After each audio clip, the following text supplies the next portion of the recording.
நெருப்பு பற்ற வைக்கிறேன். பற்ற வச்சு நான் ஒரு ஆளாக தான் பார்க்குறேன். ராமச்சந்திரன் வந்துக்கிட்டு இருக்கான். பங்காளிங்களாம் யாரும் வர்றதில்ல. நான் வந்து எவ்வளோ தான் படிப்படியாக சொல்கிறேனே, வாங்க தம்பிங்களா, அண்ணங்களா, தம்பிங்களா, மாமன் மச்சான் எல்லாம் வாங்க. மாமன் மச்சான் வந்து அவங்க செய்யணும் அவசியம் இல்லை, நம்ம எல்லாத்துக்கும் சொந்தம். ஆனால் பங்காளிங்க வரணும். வந்து நான் வந்து இப்போ இந்த இடத்துல வந்து கோயில் காசு கேட்க போகிறேண்ணா சொல்லு, நம்ம வேலையை நடக்கணும். இப்போ நெருப்பு வச்சு நான் தான் கொளுத்துறேன். இப்போ கொளுத்திட்டு சாமி தூக்கி உள்ளே வைக்கணும். சாமியை தூக்கி உள்ளே வைக்கணும். இதெல்லாம் சரி பண்ணணும்.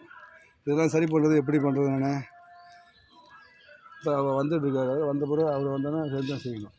இப்போ அதனால் இவ்வளோ பிரச்சனை இருக்குது, புரியுங்களா? பார்த்துக்க.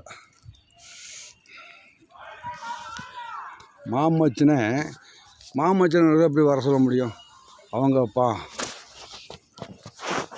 அவங்க வந்து விசேஷம் தான் வருவாங்க நம்ம கூப்பிட்டா.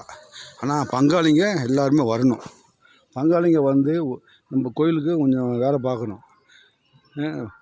வந்து நான் செஞ்சாலும் செய்கிறோம், இல்லைன்னா ராமச்சந்திரன் செய்கிறான், அவ்வளோதான்.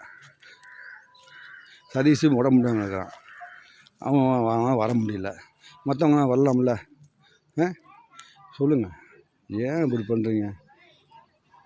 என்ன போங்க, நான் என்ன சொல்கிறேன்னு புரியல. பாருங்க, பார்த்துட்டு சொல்லுங்கள், பதில் சொல்லுங்கள். Okay, ton.